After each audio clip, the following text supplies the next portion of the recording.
दोस्तों, आज की हमारी यह कहानी पानीपत के एक छोटे से गांव डाहर की है।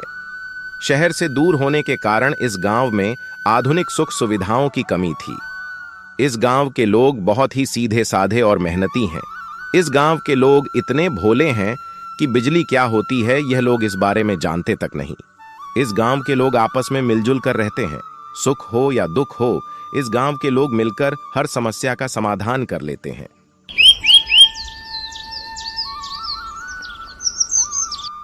एक दिन हरिया बिरजू के घर जाता है और बिरजू से बोलता है। अरे बिरजू भाई, कैसे हो? घर पर सब ठीक है ना?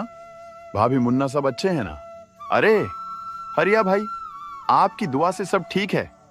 रही तुम्हारी भाभी की बात, तो उसका तो काम को देखते ही सिर में दर्द शुरू हो जाता है। ये सब तो चलता ही रहेगा। तुम बताओ, आज मेरे घर कैसे आना हुआ? अरे बिरजू भाई, तुम्हें तो पता ही है कि अब गेहूं की बुवाई का टाइम आ गया है। अब ज्यादा देर करना ठीक नहीं होगा। तो मैं सोच रहा था, अगर तुम्हारे पास टाइम हो तो कल हम शहर जाकर बुवाई के लिए गेहूं का बीज ले आते हैं। माफी चाहूंगा बिरजू भाई, तुम्हें तो पता ही है कि आजकल मेरी तबीयत कुछ सही नहीं रहती, वरना मैं तुम्हें परेशान नहीं करता। हरिया की बात सुनकर बिरजू हरिया से बोलता है। अरे हरिया भाई, ये तुम कैसी बातें कर रहे हो? अगर हम एक दूसरे के सुख दुख में काम नहीं आएंगे तो फिर कब काम आएंगे? बिरजू की बात सुनकर हरिया बिरजू को धन्यवाद बोलकर अपने घर की तरफ चला जाता है। अगले दिन डाहर गांव का मुखिया मोनू शहर से गांव लौटता है और गांव वालों को बोलता है। गांव वालों, आज मैं बिजली विभाग के एक बड़े अधिकारी से मिला। मैंने उनसे अपने गांव में बिजली देने के लिए प्रार्थना की और उन्होंने मेरी प्रार्थना स्वीकार कर ली। अब देखना, बहुत जल्द हमारे गांव में भी बिजली आ जाएगी। गांव में बिजली आने से हर काम आसान हो जाएगा। जिस तरह रात को शहर चमकता है, ठीक उसी तरह अब हमारा गांव भी चमकेगा। अब हमारे गांव के बच्चे भी बिजली की रोशनी में पढ़ सकेंगे। अब इस गांव को तरक्की से कोई नहीं रोक सकेगा। गांव के मुखिया की बात सुनकर सारे गांव वाले बहुत खुश हो जाते हैं और मन ही मन सोचते हैं कि मुखिया हो तो मोनू शर्मा के जैसा। सारे गांव में खंभे गाड़ने और उन खंभों पर बिजली के तार पूरने में लगभग 1 महीने का टाइम लग जाता है। अब रात के समय गांव के हर एक चौराहे पर बिजली जलती है। गांव के लोगों ने बिजली को पहली बार जलते हुए देखा था, इसलिए गांव वालों की खुशी का तो कोई ठिकाना ही नहीं था।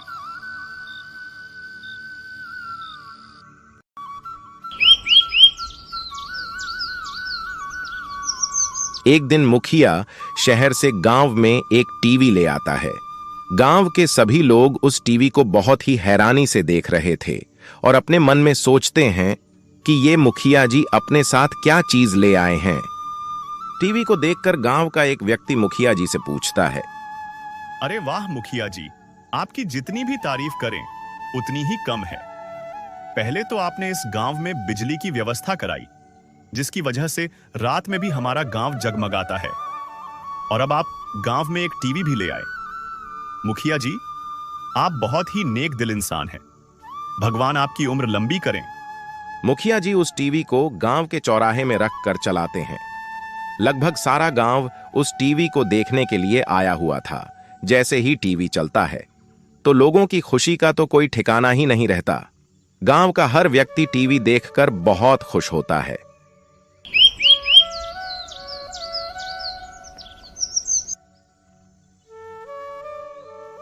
ऐसे ही कुछ महीने बीत जाते हैं। अब हर रोज शाम होते ही गांव का हर व्यक्ति टीवी देखने के लिए उस चौराहे पर इकट्ठे हो जाते हैं।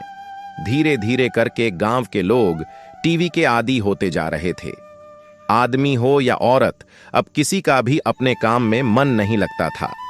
गांव के लोग रात को देर तक टीवी देखते, सुबह फिर देर से उठते।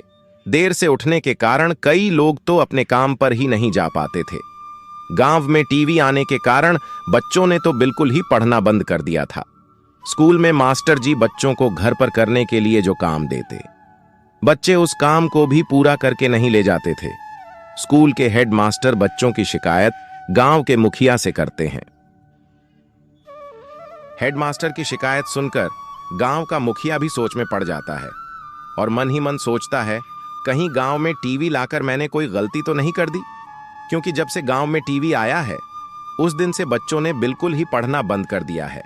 अब तो गांव का हर व्यक्ति आलसी सा हो गया है।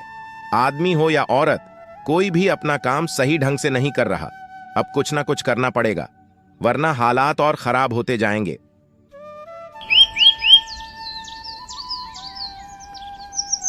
अगले दिन गांव का मुखिया सभी गांव वालों को एक जगह पर इकट्ठा करता है और गांव वालों से बोलता है, गांव वालों, मुझे लगता है कि जिस दिन से इस गांव में टीवी आया है उस दिन से तो बच्चे ठीक से नहीं पढ़ पा रहे हैं। अगर बच्चे पढ़ेंगे नहीं तो हमारे बच्चों का फ्यूचर खराब हो जाएगा। कल गांव के हेडमास्टर मेरे पास बच्चों की शिकायत लेकर आए थे और बोल रहे थे कि अब बच्चों की पढ़ाई के प्रति बिल्कुल भी रुचि नहीं है। बच्चों को घर पर करने के लिए जो स्कूल का काम दिया जाता है, बच्चे उस काम को भी पूरा करके नहीं ले जाते। बच्चों की तो छोड़ो, मुझे तो यह लगता है कि जिस दिन से गांव में टीवी आया है, औरत हो या आदमी, कोई भी अपना काम सही ढंग से नहीं कर रहा। हम लोगों को मिलकर कोई ऐसा रास्ता निकालना है जिससे मनोरंजन के साथ साथ लोग अपने काम पर भी ध्यान दें और बच्चे भी पहले की तरह पढ़ाई में ध्यान देने लगे हैं। मैंने एक रास्ता निकाला है। अब हम टीवी को सिर्फ 1 घंटा ही चलाएंगे, 8 बजे से लेकर 9 बजे तक। मुझे लगता है इससे बच्चों की पढ़ाई भी खराब नहीं होगी। जब वह टाइम से सोएंगे तो टाइम से उठेंगे भी, और यही बात बड़ों पर भी लागू होती है। और इस तरह गांव का मुखिया गांव वालों को समझाता है। गांव वाले भी खुशी खुशी मुखिया जी की बात को मान लेते हैं। तो बच्चों, आज की कहानी से हमें शिक्षा मिलती है कि हमें टीवी देखने के साथ साथ अपनी पढ़ाई पर भी ध्यान देना चाहिए। अगर हम अच्छे से पढ़ाई नहीं करेंगे तो फिर अपने माँ बाप के सपनों को कैसे पूरा करेंगे? अच्छे से पढ़ेंगे नहीं तो अपने अपने माँ बाप का नाम कैसे रोशन करेंगे? तो बच्चों, टीवी देखने के साथ साथ पढ़ाई भी किया करो।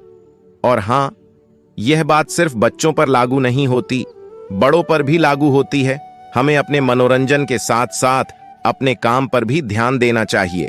तो दोस्तों, आपको आज की हमारी कहानी कैसी लगी कमेंट में बताएं। अगर आपको हमारी यह कहानी पसंद आई हो तो वीडियो को लाइक करें, शेयर करें और कमेंट करें। ऐसी ही और मजेदार वीडियो देखने के लिए हमारे चैनल मनीष टीवी को सब्सक्राइब करें। Thanks for watching.